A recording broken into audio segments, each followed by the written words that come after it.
I have been on for Hey Boo Hey. How is everybody? It feels good to be on, even though I can't be on long, so I ain't gonna get too excited about being here. But I hope everybody is doing fabulous, having a wonderful day. Hope everyone is enjoying their summer still. Hope everyone has been doing some amazing things, did some amazing things, met some amazing people. I hope everybody is striving and doing the best that they can out here.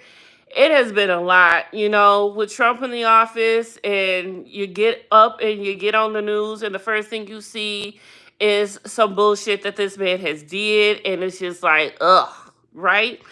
But I need to pick it back up. So here I am to say hi, hello, how is everybody doing? So, what do we talk about? We only got a minute, so let's just get right into it because y'all know it's summertime and all I do is talk about Big Brother. First of all, can we all have a cheers and a hip hip hooray that Riley is out of the house? I did not know how this was going to go, but then I did know how this was going to go. The funny thing is that Riley actually thinks that he did nothing wrong.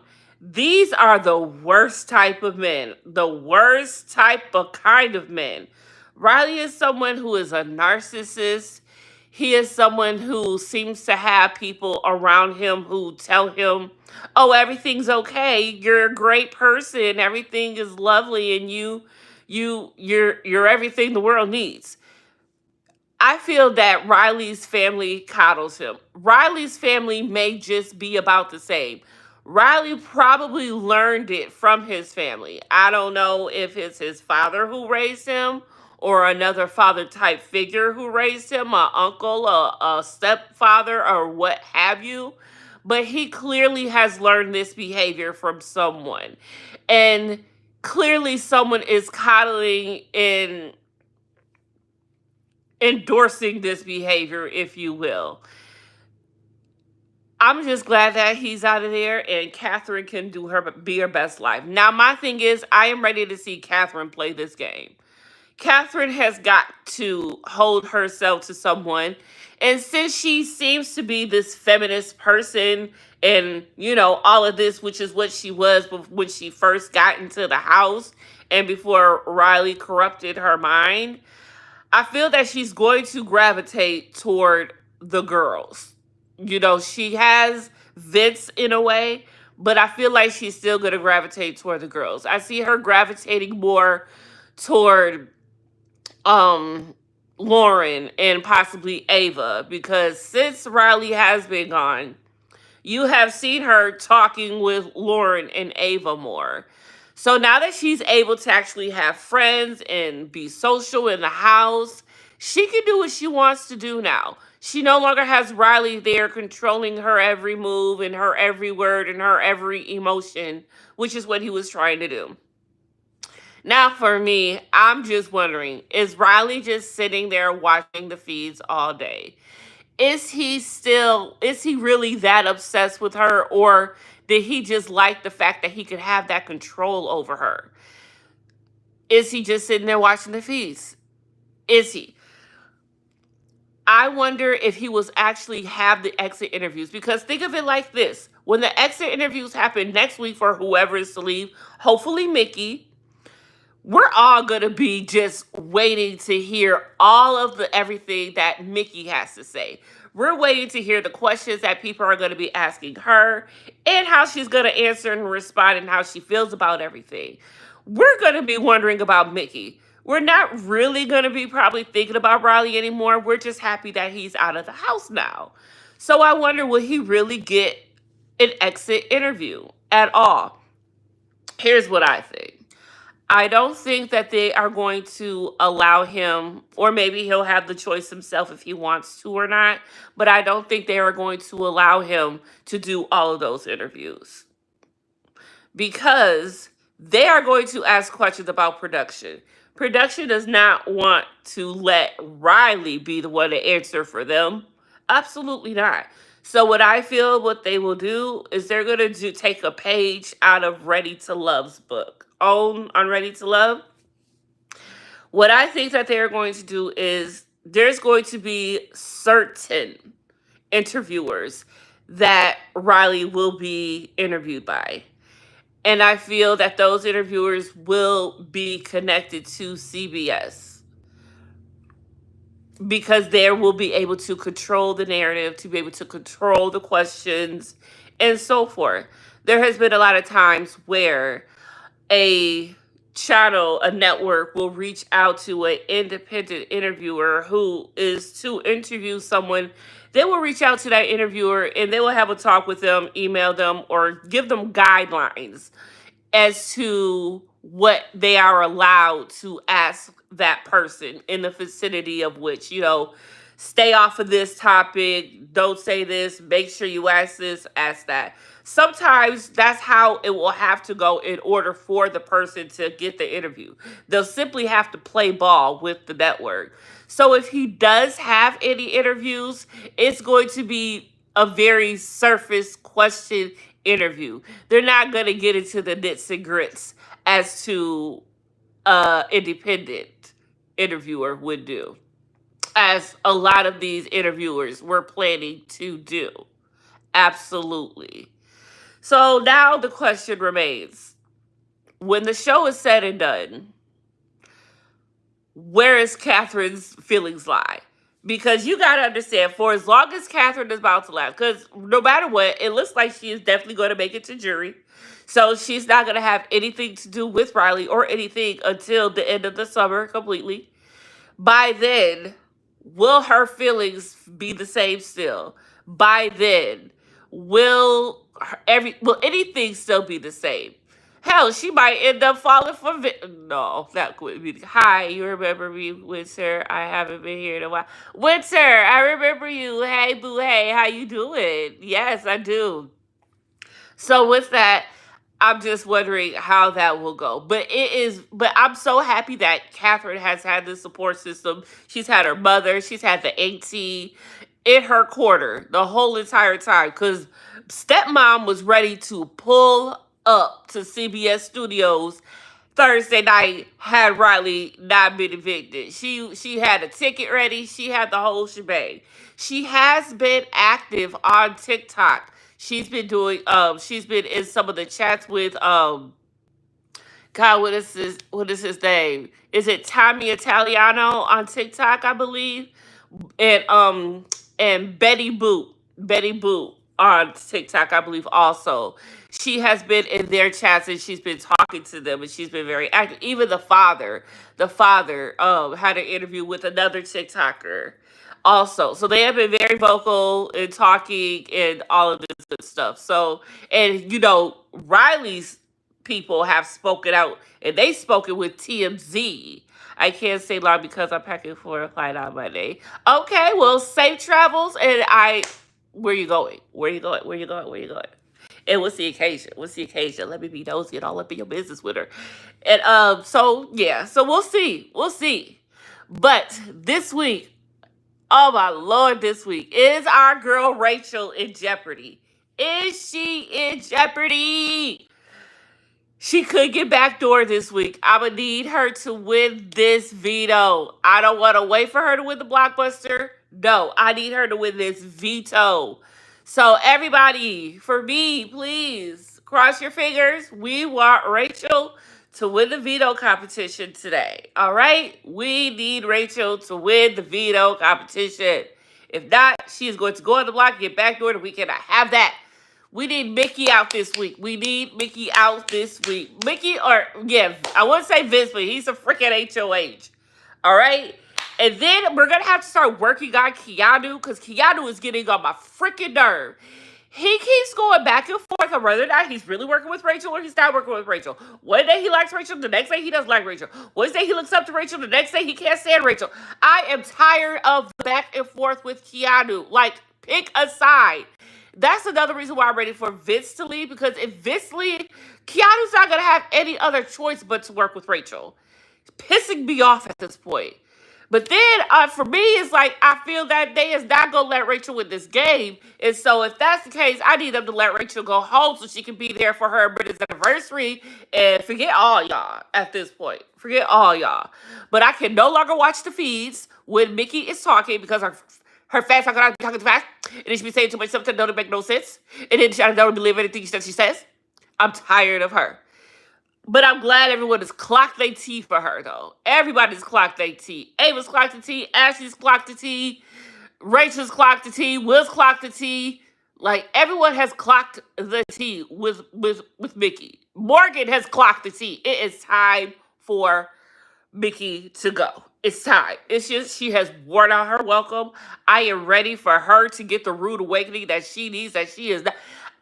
Mickey came into this game as if she already was supposed to win it, and everyone is just here to make sure that she does. Because the way that she is talking to people is like they just supposed to do whatever she says so she can make it, so she can win. Like, this is her game to win, and this is how the game is supposed to be played, and we're just acting it out accordingly. No, honey, no. No, no, no. So we need Rachel to win this veto, y'all, so Rachel can be safe this week.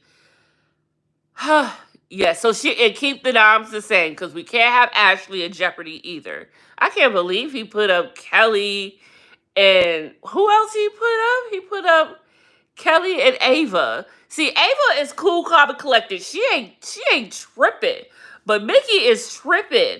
And now that Vince knows that Ava didn't have a clue about what was going on with the votes, and she was just always to do, Vince no longer sees her as a problem, even though she did put him up. So, it is what it is. We're fine with that. We're fine with that. No one's going to vote out Ava anyway. We good. We good. We good. We good. Anyway, I got to get up out of here, but I did want to mention what the hell is this situation going on with Tamar. So a couple of days ago, we find out she posts a story saying she woke up with her own blood, lost some teeth, can't move, all of this, right? Then we have Funky Dineva coming on doing his live talking about he don't know what happened to that lady. He said her name one time to let us know who he was talking about, and then he proceeded to call her that lady. That was the narrative for the continuance of the story. What happened that night? What happened that night? Here's the kicker. Now what is being told is that hours before this incident, she was with Mendices. What are you doing with Mendices? Tamar, what are you doing with Mendices? What are you doing with Mendices? Mendices, what are you doing with Tamar? What is y'all doing with each other? What y'all doing? It's really funny, though, because Tamar is always in some shit. It has been a very long time since Tamar has been in the news and it's been a positive light for her. I can't recall the last time it was something positive for Tamar. Tamar is entertaining. Tamar is funny. She is a good time. But personally, as a person, for those who know her personally, from what we have heard and seen, is Tamar a good person? We have to think about that. We watch the show. We see how she is. Yes, we love her for entertainment. Yes, we love her as someone we can talk about. But if we had the chance to meet Tamar, hang out with Tamar, be friends with Tamar, be a confidant for Tamar, could we? Would we want to? Could we? Would you want to? Would you be friends with Tamar? Would you hang out? Would you pull up for her? Would you be out in these streets capping for her right now? I could not be that person. I could not. Tamar seems like she is a fun person, but she is just somebody that I don't think I could ever be a friend to. She doesn't give girl vibe, if you will. She gives hey girl vibes, but not girl vibes, if you feel what I'm saying.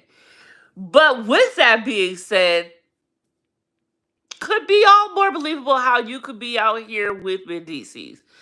Now, I am all for never breaking up a happy home. But let's also look at the fact that Medici and Yandy's home is not happy.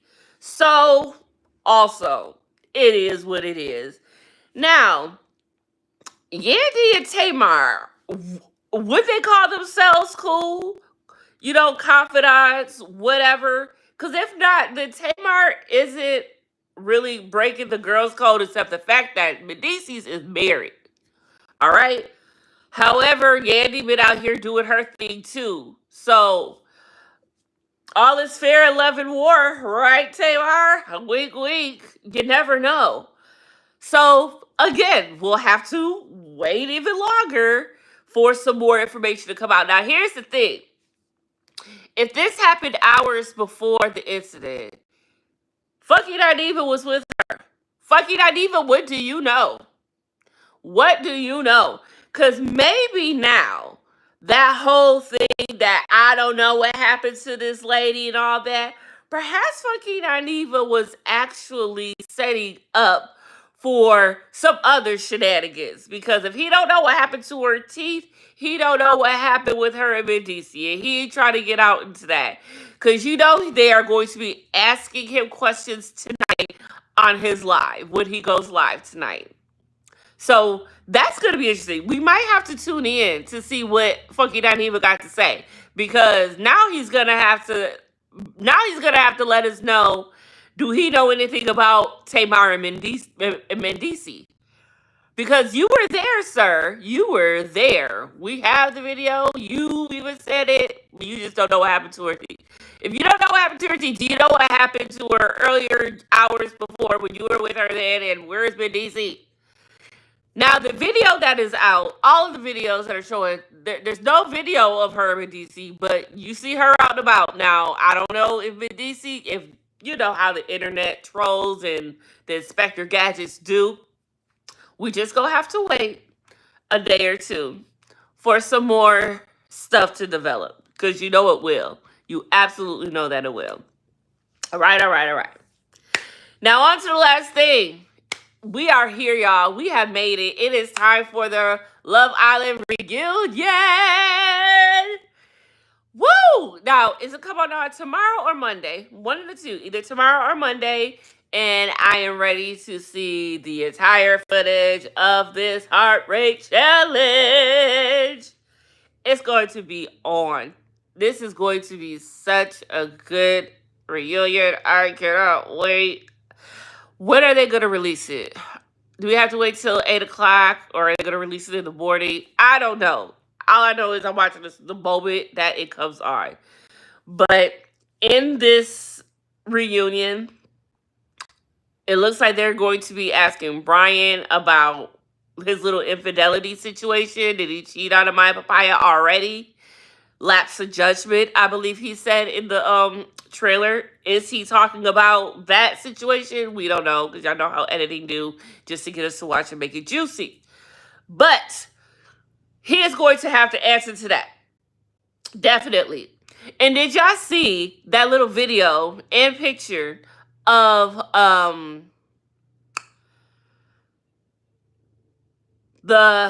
who was it? Shelly, Alandria, Nick, Ace, Amaya, Huda. I don't know if Brian was there or not. But that Teen Vogue video they did of that Truth or Dare, and y'all see how messy Huda was being in that?